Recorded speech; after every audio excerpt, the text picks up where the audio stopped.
علماء کے پاس آئیں، ان سے رہبری رہنمائی لیں، ان سے مسئلہ معلوم کریں، پھر قرآن کو پڑھیے، پھر دیکھیے قرآن پڑھنے میں مزہ بھی آئے گا اور قرآن پڑھنے کا فائدہ بھی ہوگا۔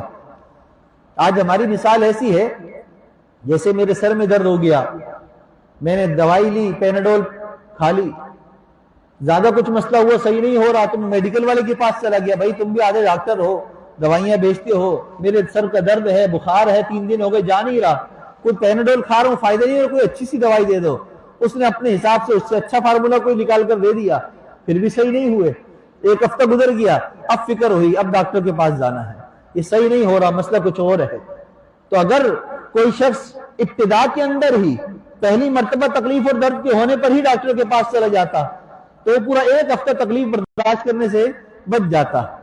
پہلے دن ہی ڈاکٹر کے پاس جاتا اور ان کو جا کر بتاتا، وہ اس کی نبض چیک کرتے، اس کو دیکھتے، پھر اس کے مطابق نسخہ لکھ دیتے، تو 1-2 خوراکوں کے اندر ہی طبیعت صحیح ہو جاتی۔ آج ہمارا مسئلہ یہ ہے، ہماری زندگی گزر جاتی ہے، 1 سال گزر گیا، 2 سال گزر گئے، 3 سال، شروع کے لڑکپن کی عمر ہے،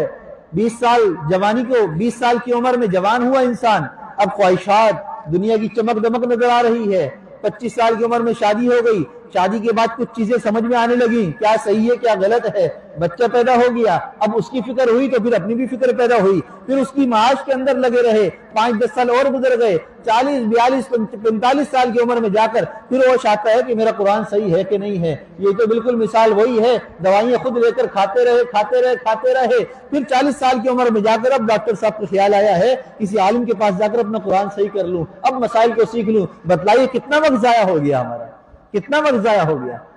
اگر ابتدا کے اندر ہی اچھے ڈاکٹر کے پاس چلے جاتے، کسی عالم کے پاس چلے جاتے، کسی اللہ کے ولی کے پاس جاتے اور جا کر قرآن کو سیکھنا شروع کرتے، دین کو سیکھنا شروع کرتے، تو ابتدا سے ہی ہماری پہلی بنیاد کی پہلی اینٹ ہی ہماری صحیح لگ جاتی، تو اوپر پوری عمارت اچھی کھڑی ہو جاتی، سیدھی کھڑی ہو جاتی، ہمارے نقصان سے ہم بچ جاتے۔ تو آج اگر ہم نقصان میں پڑے ہیں تو ہماری اپنی کوتاہی ہے، اپنی غفلت ہے۔ تو اللہ نے آج ہمیں موقع دیا ہے، اس محفل میں ہم جمع ہوئے ہیں، اور جہاں تک میری آواز جا رہی ہے، جو سن رہے ہیں، اللہ کی توفیق سے، تو اللہ کی طرف سے ہی ہم اس کام میں لگ گئے ہیں۔ تو آج ہم اس بات کا عزم کریں، نیت کریں کہ ہم نے دین کو دینداروں سے ہی سیکھنا ہے، ہم نے علم والوں سے ہی حاصل کرنا ہے۔